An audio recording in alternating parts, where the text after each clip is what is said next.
Whatever. Apparently we are. Oh, we are on here. We have a new Leanne here. So what was your name? It's Anna Lee. Anna Lee, who's going to no, who's going to look after us today. So do we have any apologies? Apologies from Mike Mohi. Do we have any notices? Do we move to accept apologies, please? I'll move that we accept the apologies. Second from you, Neil. Thank you very much. Conflict of interests. Do we have any conflict of interests? None. That's I noticed we got that new sheet. I hope you've all duly filled it in. I know that some of my things have changed, so take a good look at that and do it because it's quite important. Could I just add on that, Chair, that the sheet that was forwarded to me as my last conflict of interest declaration was in fact the one for 2013. I think there's a bit of space in between that. Could I have an updated one, please? Is your previous before?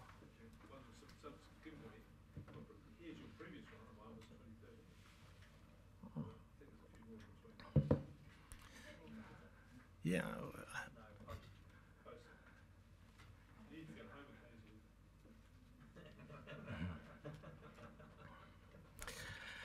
Okay. Before we do the minutes, I've just handed you a small address. Actually, lasts about 6 minutes, not that small. That I want to talk to you about and about my personal vision, because as you know, I've had a bit of time where I'm thinking about things.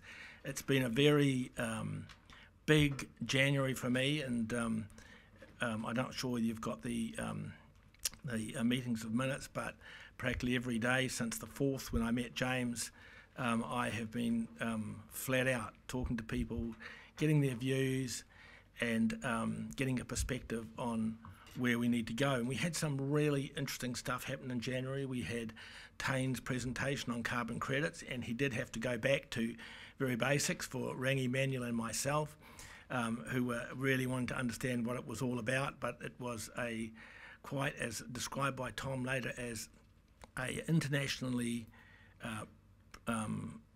presented presentation to us, so it was quite fantastic, and we will get that again. But there has been a lot of things on. I suppose this is really a State of the Union.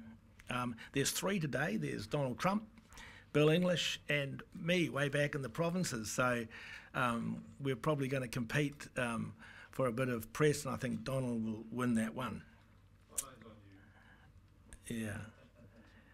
So, and talking to our deputy chair, he came up, he penned a cover note for us spread out in advance. I thought it was a particularly good one. So I invite you to embrace this military term penned by Rick to be our overarching kaupapa for 2018. And that will become a bit evident as I go through this. We all know that we all know what the problems are and their formidable scale. Many of our rivers, streams, lakes and estuaries are a mess, and it's time to create the platforms that are required to fix them, and we've done a lot of work on that today. To be successful, we'll need to mobilise our entire community to this common cause. It is clear that many of our current farming practices are unsustainable and need to change, that our forest harvesting practices need to be greatly improved, and our stormwater and waste systems are often abysmal, just to mention a few. It is also simply not acceptable to discharge raw sewage into any of our streams, rivers or estuaries, as we have done over the last year. This practice is due to poor prioritising of capital in the past, under-engineering, neglect and incompetence, and it must stop. I just want to say our community will not stand for it anymore. It has to stop. We can, and we're going to do a whole lot better.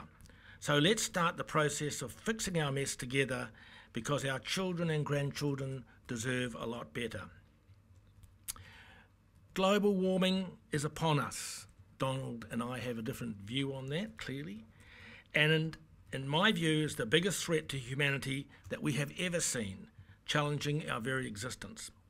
In the short term, it will cause havoc on our coastal communities and test our flood control systems. And I know Graham Hansen wakes up at night, especially when I've rung him and said, "Are you sure? Are we covered?" Because one thing for sure, we're going to get the big rain. It affects urban and rural. We need to be ready because the big storm in our hills, one day we'll get 10 inches in our hills and it will test us thoroughly, will happen sometime soon, or the big storm at sea. They're going to happen. It is not good enough as a region to just react to consequences of global warming, even though that is hard enough, but we also need to be at the forefront of remediation. There is more than enough oil already stored in barrels around the world to do some serious damage to our world. And we certainly don't need to add to this volume by drilling for more in Hawke's Bay. And if this isn't sufficient in itself, that's the big picture, the additional risks to our water bodies is further reason to not welcome an oil or gas industry into Hawke's Bay.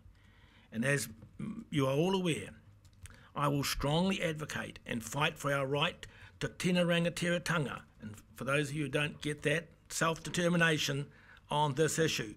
This is an issue we need to decide, not people in Wellington or New York. In fact, we must go further. I want us to aim to be the first carbon neutral province in New Zealand, and that goal is well within our reach. And why don't we stretch ourselves out and say, that's what we're going to do. We are going to be the first carbon neutral province in New Zealand. The Kahutia Accord, which Council is being asked to approve, and I know there hasn't been enough discussion around that, and in the January period some of us were privileged to a bit more than others because you weren't available, and it needs to be approved by Council, but in my view it sets us on that path. Many of our forests problems with water stems from the fact that we have deforested our land faster than any country in the history of the world. We need trees, trees and more trees. Kaiutia, which means a cloak of trees over the land, will be a partnership between Ngāti Kahungunu iwi and Council to begin the process of reforesting our eroding hills. And the great wonder of all this is we can get a commercial return on ours and iwi capital. It's as though it is nature's gift back to us.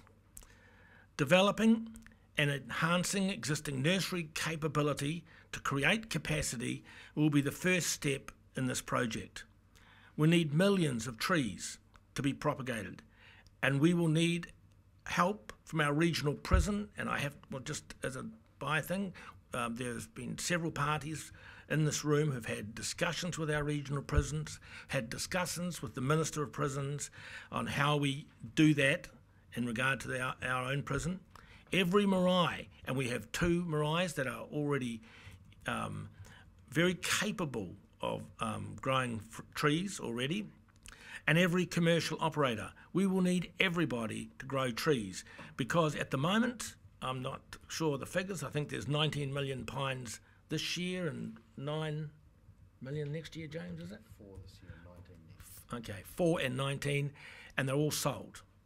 So right now, you cannot get a nursery tree, whether it's either natives or it's pine.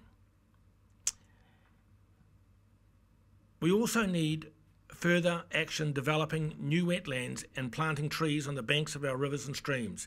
And we've discussed that today, because these streams feed our lakes and estuaries. The social dividend from this investment is huge, and we need to bring the community with us on this journey. We are very fortunate to be able to leverage our own balance sheet and get financial resources from central government. but we're also going to have to ask our ratepayers to dig even further into their pockets to support this endeavour.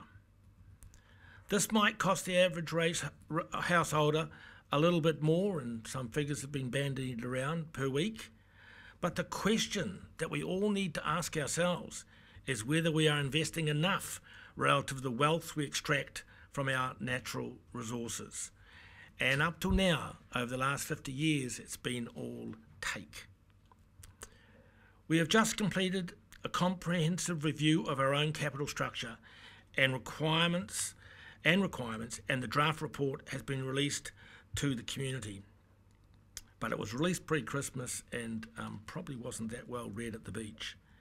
The report does, however, highlight our challenges to grow our port while reducing our risk, and we need to resolve this challenge in consultation with our community. I'm also very hopeful that the huge work that has been done by all of our local participants in TANK will result in a solution that will be applauded by all parts of our community. In anticipation of this, I am proposing that we set up a Karamu Action Group as a subgroup of TANK, and this will be made up of representatives of all the marae in the Karamu catchment, local government, environmentalists and commercial parties. But we need to be very clear that this group is about action. The time for talking is over. Too many hooies, not enough doies, was an old mate of mine said a long time ago. Just on that, I am looking for a site, a permanent site where we can have a permanent site for this committee, and am talking to one marae in particular that have a really good building that we could use for this group. Whilst the Karamu is one of our worst rivers, with focused attention, we can fix it in a decade. I've had meetings with 3 of the major growers in Heratonga, and they agree. They agree that we can fix this. This needs to be done stream by stream, drain by drain, septic tank by septic tank. Our KPI will be have clean water running through the network of wetlands, regional parks, clean enough for the kids at Mangaroa, Pakipak, Havelock, Whakatū and Clive to swim in. And I mean that. 6 months ago I was swimming in the river that runs through the middle of Munich. And 10 years ago that was filthy. No one would even put their big toe in it. So this can be done, and this will be done. Each of our hotspots, Lake Whātuma, the Tuki, Ahurui Estuary, Lake Tutera, Whakaki Estuary and the Wairua River need the same focus and attention, and this council must support the respective councillor ambassadors to achieve the results in their respective ruhis. We must encourage our farmers and businesses to invest in water storage. That does not use the community as a patsy banker and does not plonk a dam in the middle of a protected reserve or in the main stem of one of our rivers or private streams. We just need to be smarter about this and ensure that it is commercial, driven by the users, not bureaucrats. So our call is to spread out in advance, as they have done at Cape to City, as they have done at Whangawahi, and as they've done at Maitotra. Kaiutia will do the grunty stuff in the hills, but we want to continue, and we need to continue, to partner with our farmers and private community and the private community endeavours such as those 3 above, which are all great examples, world-leading examples, all of them. And on top of this, we want to encourage everyone to get involved and commit to plant at least 5 trees per year. Together, we can make Hawke's Bay the best place in the world to live and work, and that is what we're going to do, to greatly enhance and protect our environment so that it supports a dynamic and prosperous economy and is an envied destination. I want to finish on a quote that I got from Hawananga at Pakipak on Saturday. Bring back the voice of our forests from mountain to sea. So I look forward to 2018. I look forward to us all working for a common goal. And I apologise to Neil, I didn't mention coastal reserves. Thank you. Get on with our meeting.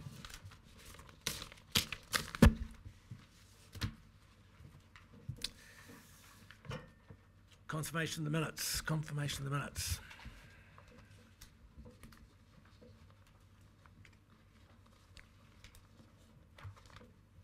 Where are they? Now, I wasn't there, so we need to have somebody. You're going to approve them? Are there any amendments?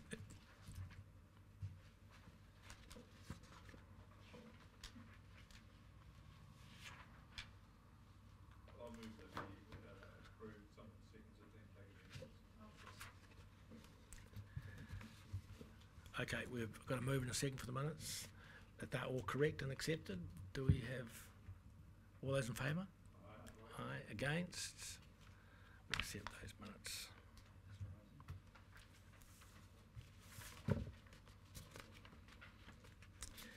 Follow-ups. James, you take us through that. Thank you, Chair. Councillors, the first item is on the agenda in relation to the revised internal audit scope on water management, so we'll come to that shortly. The issue around conflicts of interest at the Port of Napier, I did email all councillors on the 13th of December clarifying the issue that had been raised at that council meeting on the day, and have had no further correspondence on that from councillors, but happy to take questions on that. And then just flowing down from there, the only one outstanding there is the Napier City Council wastewater outfall, and I can advise Council that that consent is due to expire on the 6th of December 2037. The conditions of the consent do say that it can be reviewed annually, and if we are to review it based on any changed circumstance, then we do need to serve a notice on the consent holder, and that needs to be issued in the month of May as per the consent conditions. So other than that, happy to take any questions from councillors on any of these items.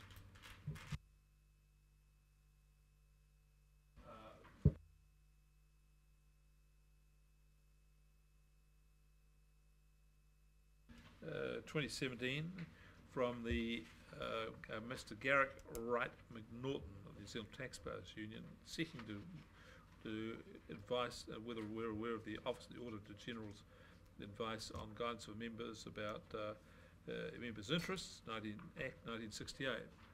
I trust we sent a reply which was just one word, yes, and no more. Council, I can't confirm that as I was not cited on the response to that. I suspect that Mrs. Hooper will have been the correspondent on behalf of the council, and as she's on leave this week I couldn't confirm that, but I'm more than happy to confirm to you once she has returned that is the nature of the response. So send him just a single word, yes, yours sincerely. I'm reasonably confident the answer would have been yes.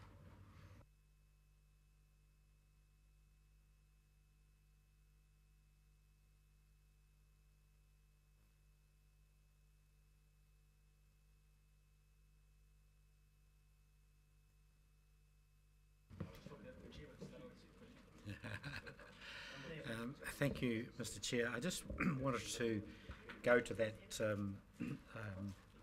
minor item, Napier City Council wastewater outfall, just for a little bit more clarification there, if you don't mind, Mr. Chief Executive, in regard to, so your comment was that Council can request a review of the consent conditions on an annual basis. Is that what you're saying? That's correct. That is the nature of the consent conditions that I have in front of me. And can you tell me when that consent was issued? What? I don't have the date of that, but given the expiry of 2037, I suspect 30-year. it will be a 35-year consent, I think. Sure. Can you advise if there has been any consideration, comment, examination, inspection or other compliance activity by council since, assuming 2007? I couldn't give an outline of all of the history of the compliance activity in relation to this consent, but I do know that in the last 12 months following the incident in the Ahuriri estuary, that discussions have been held with the Napier City Council about the performance of the asset in question.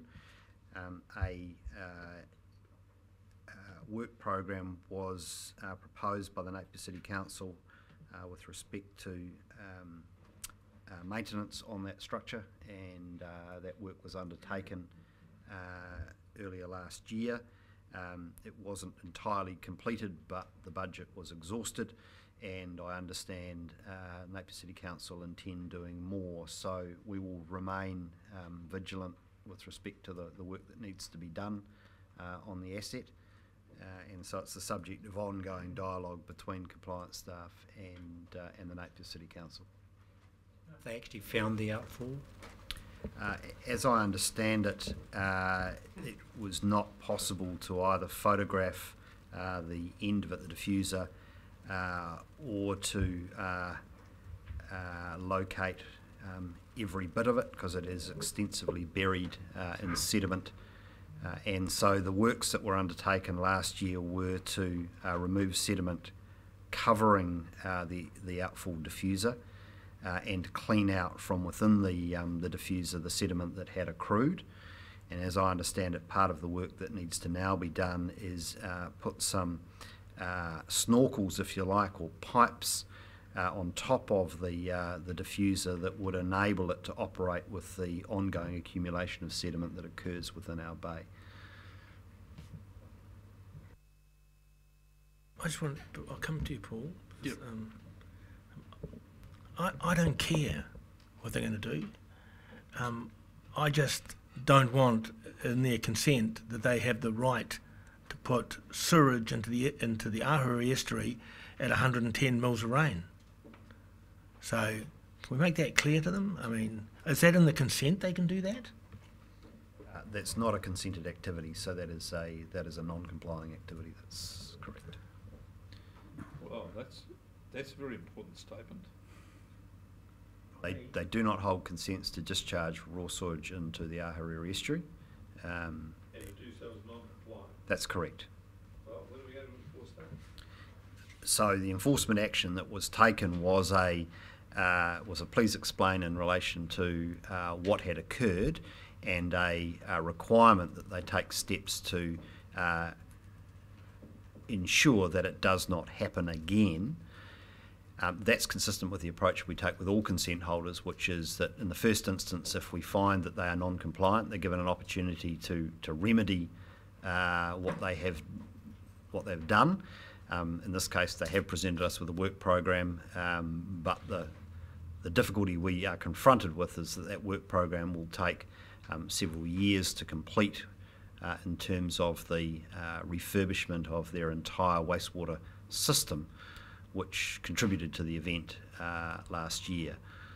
It is a systemic problem, and it requires improvement throughout the network in a range of different areas and ways, including the outfall. So they've got quite a lot of work to do to get into a position to resolve this. The decision taken at the time to not prosecute the Napier City Council was on the basis that they appear to be in good faith seeking to resolve the issue, but no court action, fine, conviction will change the reality of what is required to improve this, which is extensive modelling of their network, problem identification, and then an asset improvement program to fix all of that, all of which is going to take some time. Thank you, Chair. James, just following up from that. Given that the consent may or may not have been in place since 2002 or 2007, one or the other, so it's been over 10 years, has any consideration been given to looking at the consent and seeing if it requires or deserves reviewing given change in circumstances in that period of time?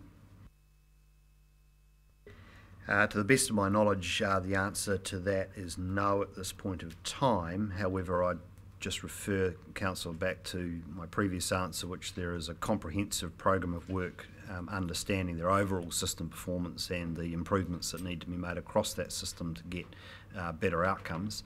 The Napier City Council clearly understands our expectation as the regulator that the discharge of sewage into the Ahuriri estuary not occur again.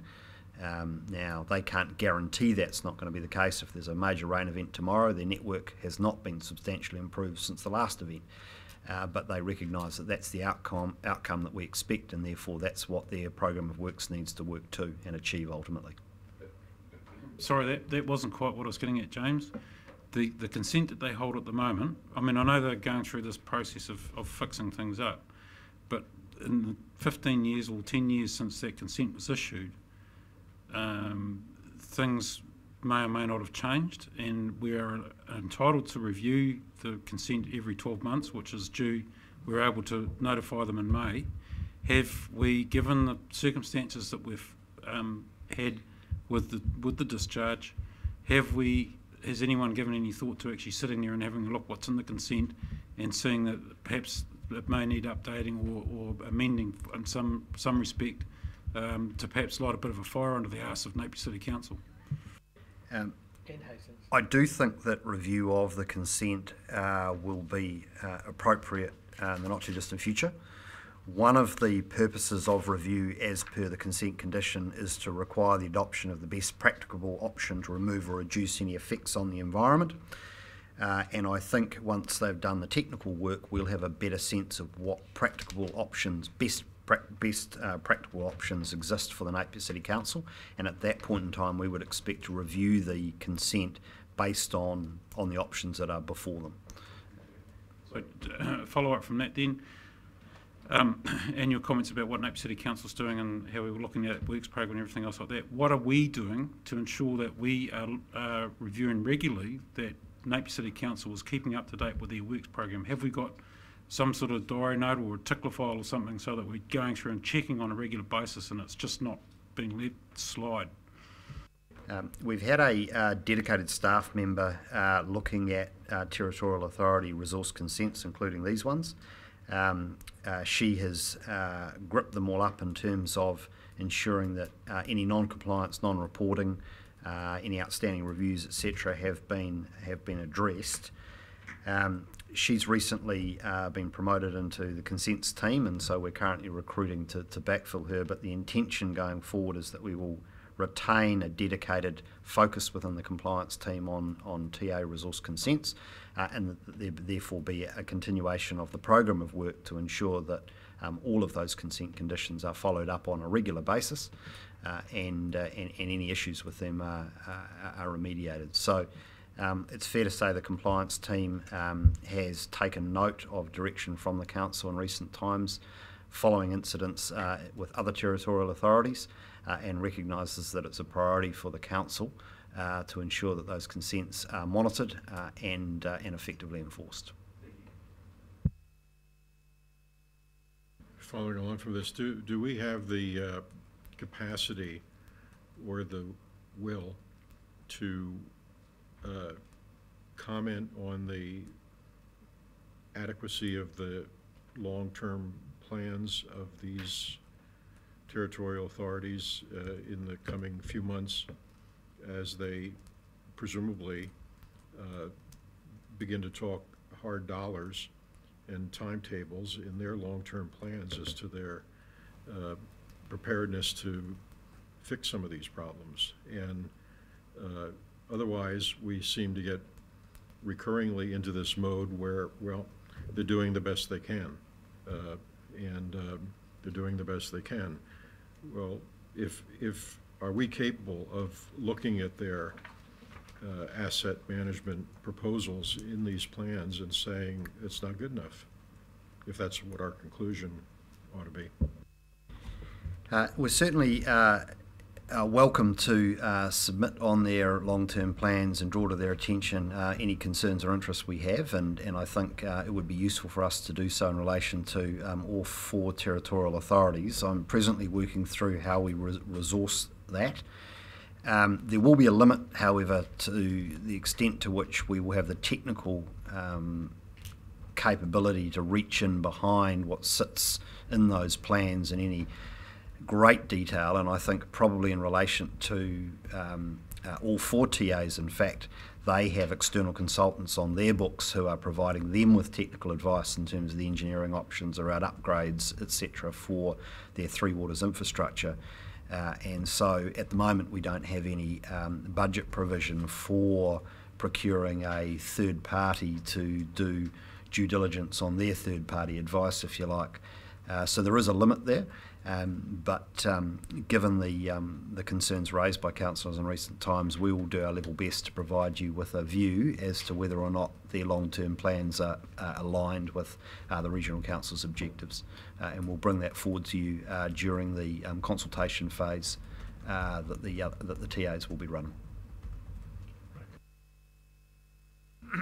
My question to the Chief Executive is that if there is another rainfall of over 100 mils, what will be when there is a rainfall of over 100 mils, what will be the response in the future, and will it differ from what the response has been thus far, that because the system is overloaded, the first option, the default, is to simply dump the sewage into the Ahuriri River?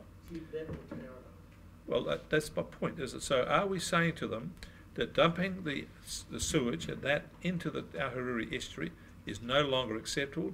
The Napier City Council have to deal with the consequences as it should do. So at the moment they're just dumping it on the natural environment. So we at no time have indicated to the Napier City Council that dumping sewage into the Ahuriri estuary is acceptable, or is the appropriate trade-off between disposal into the streets. That is their decision to take, but they take it in the full knowledge that discharging it, and in fact I believe that actually discharge into the streets would also be an offence as well, for which they naturally don't hold a resource consent. So they're non-compliant either way. The question we're then confronted with, particularly if it happens again, is whether or not taking enforcement action will help in some way to expedite the capital expenditure required to remediate the issue. And at this point in time, based on what we've been advised by Napier City Council, is that they are moving on this issue as fast as they are able to within their allocated resources as per their current planning cycle, and the availability of technical capacity to address the issue. Having said all that, it's still going to take some years, and we still live in a risk period where their assets may not perform as expected, and they may need to discharge sewage either into the streets of Taradale or into the Ahuriri estuary. Well, the point about this is that as long as there is the Nelsonian stare given by this council to the dumping of sewage in the Ahuriri, regardless of whether it's consented or not, the behaviour will continue. If there was, for example, a sewage spill into the streets of Taradale, I'm sure the good citizens of Taradale say this now has to be fixed. And this is a problem which predates any new great cycle velodrome. So we've had these aquarium, all of these huge capital investments considered, which are salutes to the greatness of the current office holders, but do nothing for the treatment of sewage or the discharge of raw sewage into the Ahuriri when there's a moderate amount of rain. So something needs to change here. What's it going to be, Chair? Well, Mr Chairman, I believe there's another option that should be explored between the Regional Council and Napier City Council staff, and that is if they have an event like this again, which they will, then another option, if it's technically feasible, would be to put big pumps in there and pump it and dispose it into the overland drain, which goes straight out into the bay. Oh, so not the Ahuriri, straight in the bay. Well, that makes it all right then. No, yes, it does make it all right because sewage is disposed out into the bay on a daily basis. Treated. Partially treated. Anyway, can we move on, Mr. Chairman? It's actually a very important debate, though, and I think that we've all been very conscious to, present the image of Hawke's Bay as being that we're working together. And I especially have been trying, but in the end, we have to stamp our foot a little bit, and we're going to have to. We did stamp our foot with Central Hawke's Bay, and because it's not just an issue that happened with Napier. I know for certain that raw sewage went into the Karama as well. So I think that our TA's got to be put on notice that, it's not our problem, but you to fix your, you have to go to your ratepayers and fix it, and great credit to Central Hawke's Bay that they're doing that. And Wairau's doing their best with their very small catchment. These two big, powerful cities need to manage their sewage. It's the first criteria of what they should do before they do anything else. And we're not having it in the Karama, we're not having it in the estuary, we're not having it in open drains. They've got to fix it. Anyway, time to move on. I think that statement should be videoed and clip sent to each of the meetings. Yeah.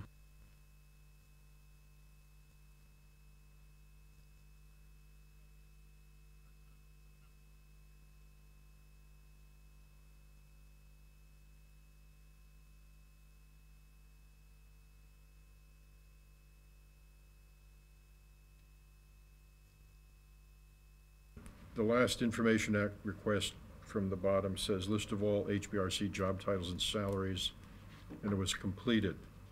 Do you know what level of detail was provided there? Yes, I do. This request went to the other councils in the region, and I suspect nationwide. Because of our obligations under the Privacy Act, we did not provide a list of all job titles and salaries. We provided a list of all job titles, and we provided the salary bands that go with them, so that the specific salaries of individual staff members couldn't be identified. But I was satisfied that substantially answered the question in terms of broadly how much we paying people for broadly what sort of roles. Okay. We don't have to move the follow-up, oh, we do. We'll move that to accept the follow-ups and the vigorous discussion. Paul and Peter. All those in favour? Aye. Carried. Call for minor, we're really moving along here. Call for minor items not on the agenda. Yeah, Mr. Chairman. Yes. I have an item and I'd like it to be considered under urgent items of business. That is to appoint Councillor Barker to the Capital Structure Review Panel. The reason it's not on the agenda is it hasn't been thought of, apparently. And the reason discussion cannot be delayed is to enable Councillor Barker to attend and participate in the next meeting of that panel. And I'd ask if you actually did, that needs your support, of course, to be considered. I'd ask if you deal with that now, not wait till the end of the meeting. I 100% agree. I'll move that we put Councillor Barker on the Capital Review Committee. Do I have a seconder?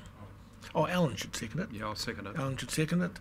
All those in favour? Aye. Aye. Then you're now officially on it, Barker. No, you can't.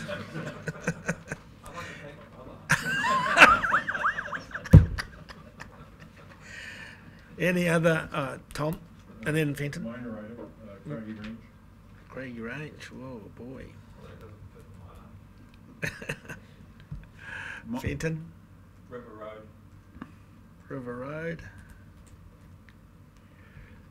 Youth Environment Council Well, we can watch those emails. and Tutera update. I'm sorry, what's the last one? Update. Any other minor items? If there are none, we'll move on to our first agenda item, regional pest management. Oh boy, that took some reading. I'll just Campbell and Mark to come on up, present on this one.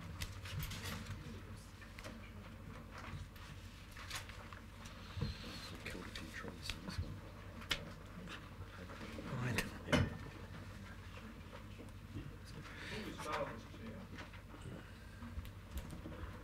going to go back to an old refrain. I've said this before. I don't know that this document here has been to the Environmental Services Committee. Has it? Believe me, it has. Sorry? So is it coming back as a... Is Councillor Barker back from holiday, Chair?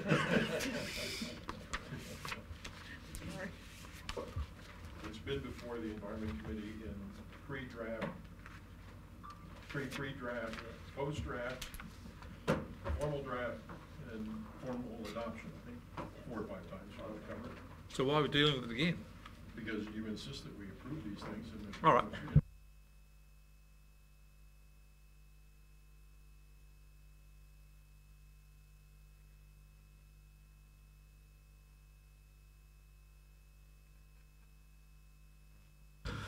You're quite right, Chair. I'd like to introduce you all to Mark Mitchell. Mark moved here from Auckland Council, Hawke's Bay boy, but actually you're quite right. He has done 98.9% of the work on the Regional Pest Plan Review, and hence I'm delegating most of this conversation to Mark. Thank you, Campbell. Kia ora koutou. So yes, it is a rather large document. As per the council paper, the Regional Pest Management Plan is the main statutory document we use for the management of pest plants, pest animals, horticultural and marine pests in Hawke's Bay. And that's underpinned by the Biosecurity Act. So the Biosecurity Act underwent amendments triggering this review. So we initiated this review mid-2016. And over the past year and a half, we've been working very closely with key stakeholders, staff, council staff, the general community through the release of a discussion document that generated 98 submissions, which we're pretty happy about, and of course the Biosecurity Working Party, of which some members here sit on. And I'd like to acknowledge the assistance of the Biosecurity Working Party. Their guidance has been very valuable in this process. And through this process, we've produced the attached proposal. There are key changes in that document, which were all outlined in the ENS paper, but that's primarily around driving the biosecurity in Hawke's Bay forward. The process has followed the national policy direction from central government, which is very detailed, and through that we had to produce a cost-benefit analysis and cost allocation document, which accompanies the Regional Pest Management Plan. And that in itself is 2.5 times the size of the proposal. So it shows you the level of detail we've had to go through to test each pest to make sure they're fit for purpose to be put in the proposal. So now we'd like to go out and publicly consult on this document with the aim of releasing this Friday with your blessing for 6 weeks. And basically here today to hopefully pass that through for any feedback and questions.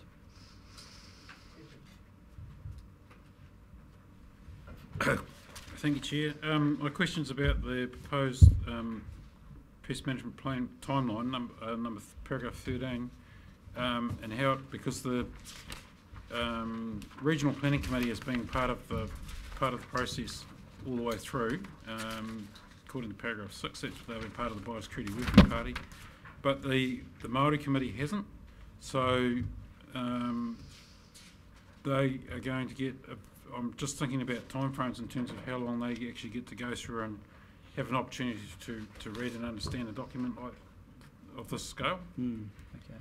So we have presented to the Maori Committee throughout for the discussion document and whatnot, and the 3 representatives that we have on the Biosecurity Working Party, I understand were from the Regional Policy Committee, but I apologies, I'm not sure how connected they are through the Maori Committee as well. But we will also be presenting this to the Maori Committee for which is in 2 weeks' time, presenting them this. So, right, okay, yep, it's cool. That was the only question around the paper itself. The other question I had was around the actual document itself. I had a quick talk to Manton about this morning. Was about the management of goats, because the way I read it right is that if you've got 2 neighbours, you've obviously got neighbours, and one neighbour doesn't want to have goats on their property, then the other neighbour is obliged to keep them off their neighbour's property, right? and that hasn't been so much of an issue up to now. But given the extent we're looking at doing reforestation within the region, is that an issue that may become more prevalent, you think, or a concern that may become more prevalent? It certainly could. It's something we haven't fully gauged. We'll work the way through that process, but that rule is primarily around protecting the investment of native plantings, not forestry per se, and it's around bringing both parties to the table to form an agreement to actually move forward with goat management. It's not that we're going to come in and enforce that they have to remove all goats within that 500 metre buffer, because practically that's not ideal. It's a matter of us having a mechanism to actually bring people to the table to say, right, okay, goats are an asset and that needs to be understood as well, but the goats also have an impact. So it's giving us a mechanism to bring those people together and actually hopefully have an outcome that we can work towards, as opposed to currently now we can't do anything. Right, okay, you talked about goats being an asset. For reading the paper on page 213, the asset is actually only about $162,000 a year versus the pest impact of $15 million. Yep. So, you know, it's a pretty big disparity there. It is, and hence them making it into the plan, but that doesn't make it non-contentious for the farmers who do have them. So it's a matter of working through that process. At the end of the day, we have the regulatory background to enforce, but our aim is to actually work towards that through effective fencing and effective management of goats. To meet in the middle, but where we end up at the end of the process, we'll see. I have a comment to that, which I thought I got over quite clearly at one of our meetings, and that is feral goat, and I didn't get that clear in this report either, but it's no different to putting sewage in the estuary, as we just debated. It's no different at all. If a farmer's got a goat and his goat jumps over and eats my native bush, we should sue him. I mean, you know, you can have a chit-chat with farmers who want to keep their goats, but I'm very happy for a farmer to keep his goats on his property. Yep. So if he hasn't got the fencing to keep his goats, he shouldn't have goats. And then we're just wimping out on all these tough issues. And we've got to stop wimping out, because you'll never do riparian planting in Wairua with idiotic farmers who think that they can have a goat one day in their paddock and the next day he's wandering around the beach. So, you know, I think we've just got to toughen up on feral goats. If a farmer wants to have the goats, fine. Yep. Fence them. Absolutely, and so that's what that program requires. It's effective fencing and to be air-tagged. It absolutely, that's what they're required to do. Yep. You were just forceful in the briefing. And those were largely based on comments too, so feedback from the discussion document. He's consistent. He's on the Rex. You won that issue. Yes, thank you. Campbell, you might be able to help with this question. It goes to the missing $117,000. Can you just tell me where you're looking to spend that in this plan, please? So just to clarify, and I'm not sure I've got the full detail of this, but when we were internally as staff preparing the material for the long-term plan, the potential budget and resource requirements, Biosecurity prepared two particular parts. The first part was around the potential for council to fund regional predator control and predator-free Hawke's Bay. And the second part was around funding things which more biosecurity, what you might call business as usual, or these things around the regional pest plan review. So that was actually the second bit was, and it's talked about in this agenda item, was for $145,000 in external operating expenses and 1 FTE. That those resources are for essentially largely for chilling needlegrass to increase the program there. For this program around goat management, because there will be some things which require resourcing around that, and for additional resourcing in things like marine biosecurity. The other significant part of the that expenditure, the second bit, was around the monitoring program for the council's possum control program. That program is now 700,000 hectares. It hasn't had an increase in monitoring budget for 10 years, and it's doubled in size. So part of that 145k external operating expense is to increase the monitoring budget for that program.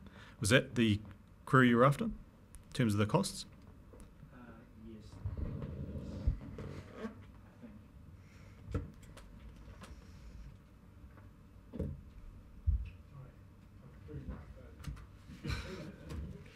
So, firstly, congratulations on the paper. I hope you also get some sleep from time to time. It's a very voluminous document, and I was on board with it until I got to the cost-benefit analysis part, and I thought, there's some holes here, and if you're going out to public consultation, I'm sure people will ask you, so what is your justification for a 4% discount rate, other than the fact that that's what Auckland used? Did you want to answer that through buy managers? Just because that was agreed at the... So look, there's a couple of things here. Firstly, regional councils collectively have been looking at what discount rates you might use for some of these biosecurity programs.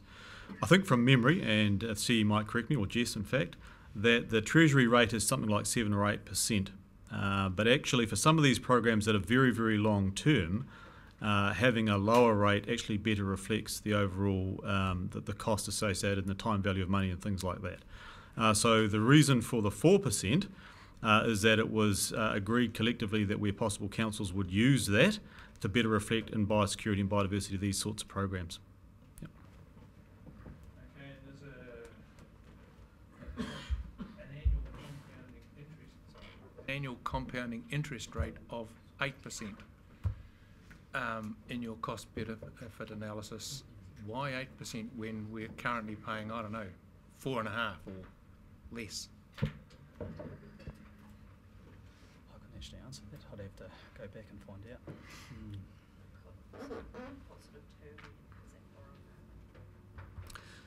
So we don't have the answer to that, and ultimately Mark will go back and find the answer. Yep, and we'll send that out via email. And it's fine. People are going to ask you that question Yeah, no, probably, so you need to know. Yep.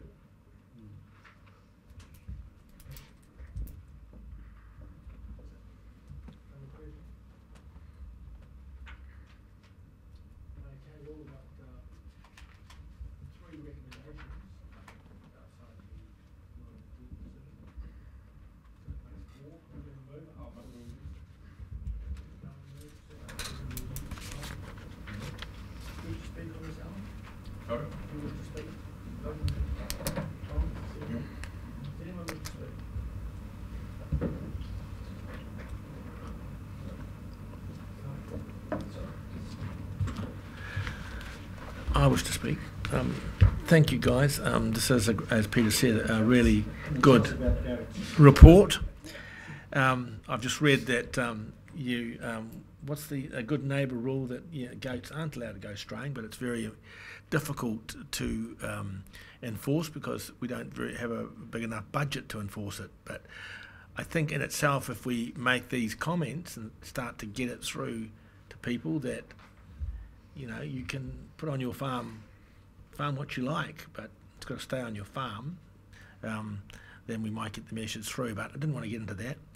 I just want to say you've done a tremendous job putting this together, and well done to both of you, Campbell especially. Thank you. Thanks. So, all those in favour? Aye. Against? It's passed. The 4 recommendations are passed.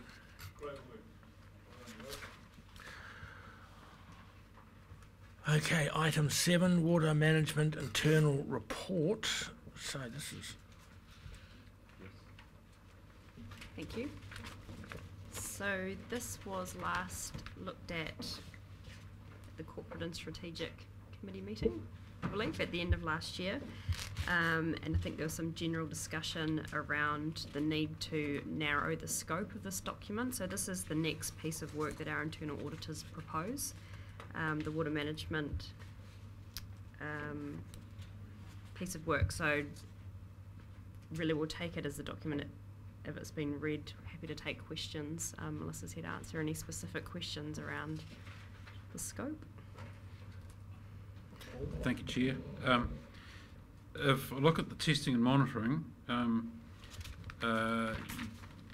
talking about assessing whether the testing regime, okay, that's fine. Testing and compliance, the last 3 bullet points there under testing and monitoring, undertaken to an appropriate level. Who decides what's an appropriate level, and what is an appropriate level? I'll have a go at answering that. Look, I suspect that's something we'll get some guidance from the auditors on. Are we doing it to, in their judgment, an appropriate level? But there will obviously be consent conditions that people will be needing to meet in terms of testing. So that's something which we'll get out of this process. So, okay. They have done some similar pieces of work for other councils, so we're hoping that they can give us some advice in terms of best practice and whether or not our testing and compliance is in line with best practice. Can I just add one more thing to that? They're also doing it in line with the OAG sort of expectations as well, so they'll they'll be factoring that into their kind of processes around here too. Now on page 22, compliance and enforcement, assessing whether 1, 2, 3, 4, 5 bullet points down, the council is using enforcement tools strategically and consistently to bring about greater rates of non-compliance. I would have thought you would have been trying to bring down lower rates of non-compliance. Good spotting. Good spotting. Yep, we'll update that. Yep. Thanks, Chair.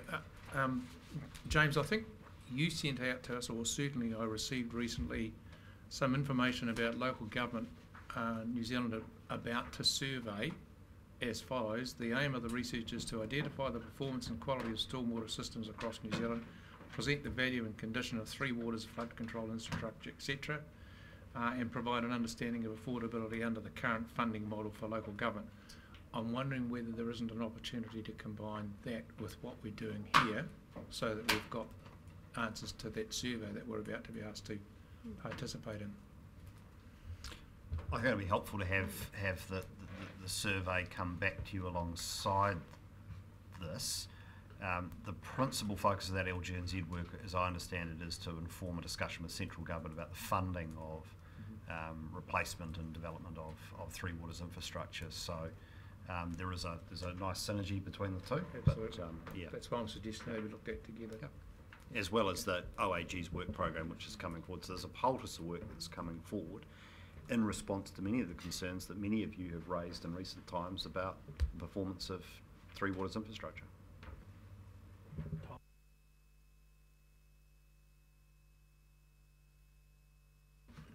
Looking again at the bullets under compliance and enforcement, is it conceivable that Crow Horwath would come back and tell us that in instances like sewage going into the estuary, or as Alan would have it, pumped out to sea, that we're not adequately performing our mission?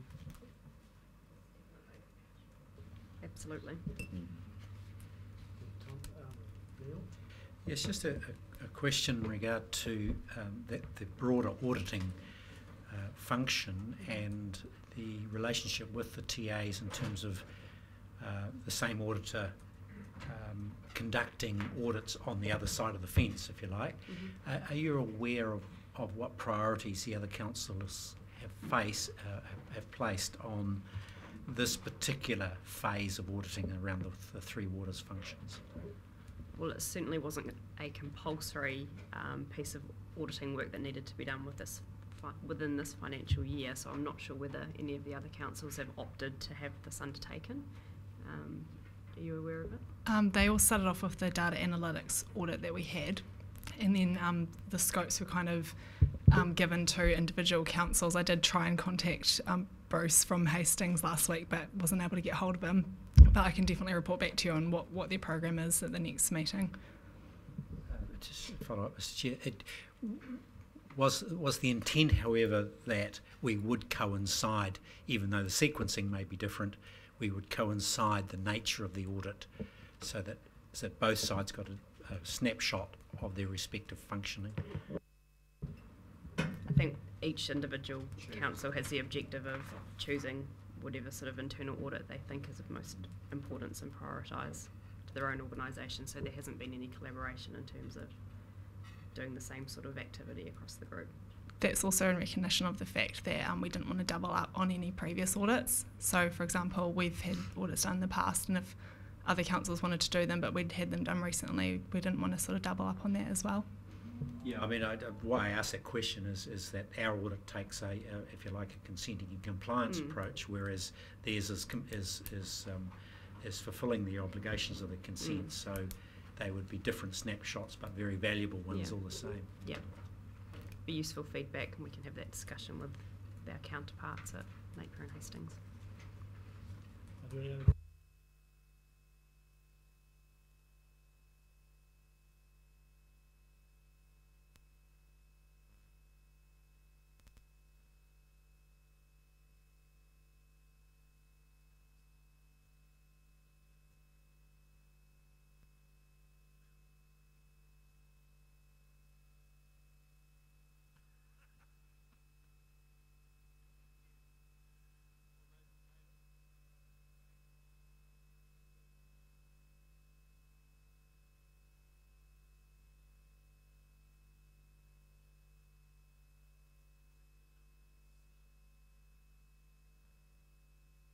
Move. I'll second Alan's fine motion.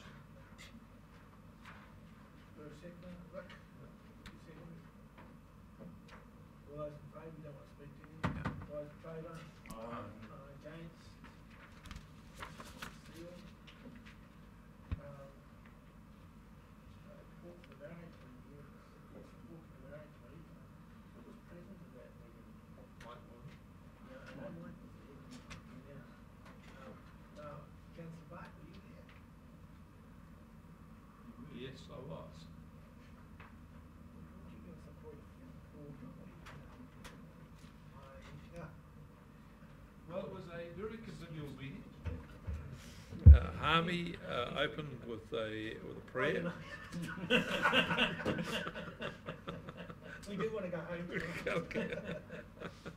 It was a very convivial meeting. As the report here says, we got verbal updates on the long-term plan, the planning processes. The Maori committee members were very interested in this and wanted to be kept informed. The issues were looked at in terms of representation on the regional council, discussions about representation. Another useful discussion where it was acknowledged we'd had some very good internal debate, but it wasn't necessarily the end of the road, and we should continue on how Maori views can be represented within the council. There was, as I got the update on the water bodies and the statutory council advocacy, there was also a general discussion about the role of the Maori committee vis-a-vis the council and the joint planning committee, and looking at how we can, how things can be integrated better and each help inform each other's discussion. A very good meeting. I thought it was very productive, and they're looking forward to their upcoming work this year, and they're looking to move out of the council building, going to various places to engage with local communities, which again is a very good thing. And you're doing that. Yeah, great. Yeah. Questions?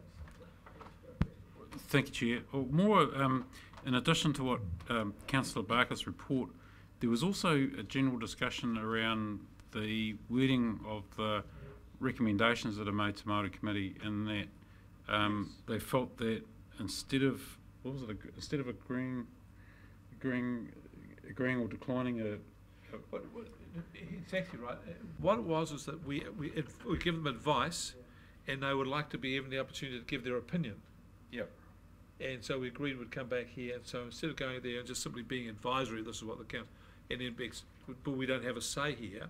But the other council said, well, we were inviting you actually to have a say. We'd value your opinion. So could you give us your opinion? I said, well, we'd love to. So we're going to change the way in which we engage with the Maori Committee to present information that we're doing and seek their views, whether they agree or disagree, and which we've never done before in that explicit way. Quite right. Very good discussion. Thank you. Do we have a movement? We have a big grin on Peter Bevan. He must be looking at something. He's ignoring you and looking at something. You'll move this, accept this report? Well, I think that the reporter should move it, and I'll be happy to see it. I'll move it. Move it. I'll second. Okay, you'll second it. Did you want to move? Oh, you just. After conversation with my colleague here and the convivial nature of the report, I was going to ask a question around the view of Papakāinga housing at the meeting, but just to see if our two colleagues were actually there, but I won't. So. Which housing project are you referring to, Finn? There was a report at the meeting which was overlooked. Anyway, that's The flax mill? happy to support a great summation of a great day. Okay. Right, all those in favour of accepting that report? Aye. Against, we accept that report. You've had the chairman's report, just need someone to move and accept it. I had a list of meetings that I went to too, but I don't know where that's got to. I moved the chairman's report and sent it bound and published. Thank you, Rick. Do we have a seconder? Tom, second, accept the report. All those in favour of accepting the chairman's report? Aye. Against? Thank you. Discussions of items not on the agenda. We have a list of those.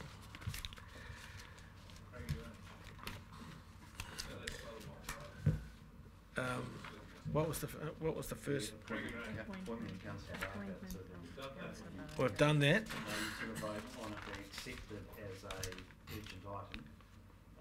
No, we did. We moved and seconded it. Done. No, he was moved and seconded. Don't encourage it. Okay, I did write them down, but I've lost that little note. Yeah. Craigie Range. You're not going to take too long on Craigie Range, are you, Tom? Thank you, Mr. Chairman. I'd just like to read a comment that was prepared by a planner advising those who are opposed to the track, and it was an analysis prepared to support a legal challenge to it, but there's a passage that refers to us.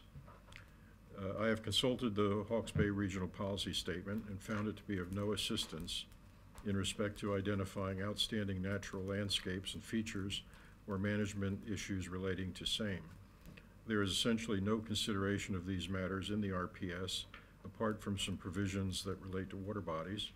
I consider the RPS to be serious deficient in these areas. However, as that is a Hawke's Bay Regional Council matter, I do not discuss that issue further in this review. So I guess I would like to hear at some point whether the staff agrees with that perception of our RPS, and if so, why would our RPS not speak to such issues? And if it does not, would we intend in some future review of the RPS to do so? Thank you, Tom. I think we'll take that on board and report back on that one. Thank you very much. River Road, Wairoa. Thank you, Chair. Just very briefly, I attended a meeting with landowners and iwi at River Road, Newhaka on Monday. The issue there, and it's been an ongoing issue, is road access, which obviously is District Council, not us. The District Council quite helpfully have said to them, if we can shift the river and plant the hill, they'll fix the road. But and they're happy to follow our lead, apparently, so there was no one from the council there. To be fair, I didn't arrange for anyone to attend, but I'm here to tell my colleagues and yourself, obviously, that I think there is an opportunity for us to be quite proactive in that particular area, on the basis that there is a huge opportunity for a planting program, first and foremost. Is that the one we went to? That's the one, which, big slip, the 250 k's. Yeah, the hill's moving down towards the river. The river, in the course of nature, has shifted back to undermine the hill, but the old riverbed's still sitting there. And I will take this up with Graham Hanson following this meeting, but I just want to get on the record. If the river was potentially back in the old bed and not eating into the toe of the slip, it's not going to stop it moving, but it may help slow it. It gives the council an opportunity to take the existing riverbed as part of the road, and we're only talking 150 metres. But the key for this council, in my view, is it gives us a big chunk of land with willing landowners, iwi participation, the whole lot, to tick a few boxes straight off the bat to do a planting program there and actually incorporate a whole range of beneficial outcomes in an action done by the regional council that enables some other things to happen. So I'm just putting it on the record and saying it was a very productive meeting. The very some grumpy landowners there on the basis that it's taken all this time for them to get nowhere really with the district council and their road. To be fair to them, it's a huge challenge to try and maintain the road with this whole hillside slipping down. So I just wanted to put it on the record really that that meeting had taken place, and I intend to follow it up with Graham Hanson and hopefully with your help, Chair, to get a good outcome for those people and this council going forward.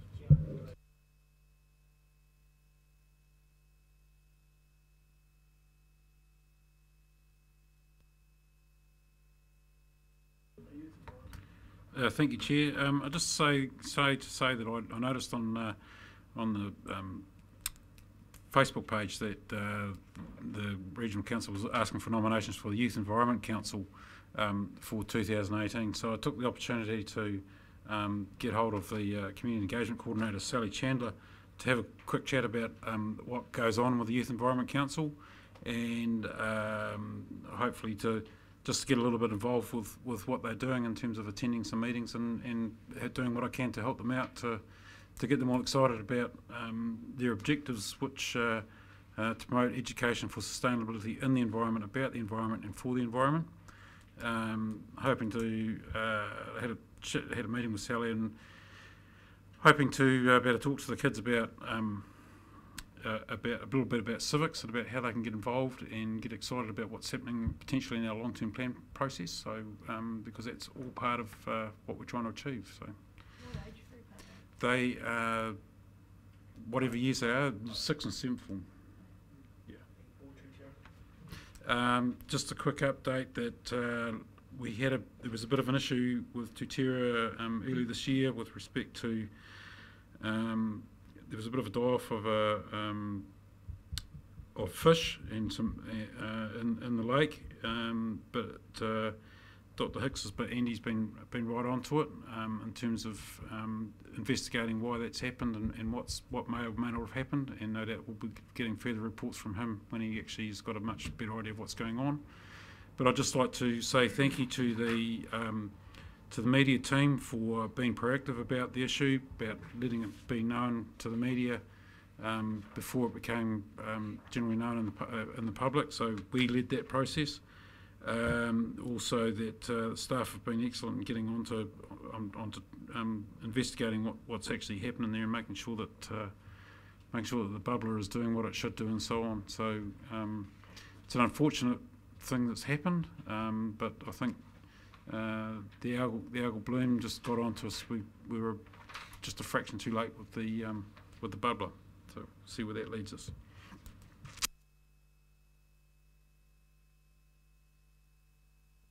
That's the end of our meeting. Oh, sorry, we just need to do the public. No, we need to do the public exclude, but it's the end of our general meeting, our public meeting. I'd like to thank everybody for attending and their contributions, and we're going to now move into public excluded. So if we could have someone move us in there. Peter and Paul second it. All those in favour? Aye. And we'll wait to clear the room.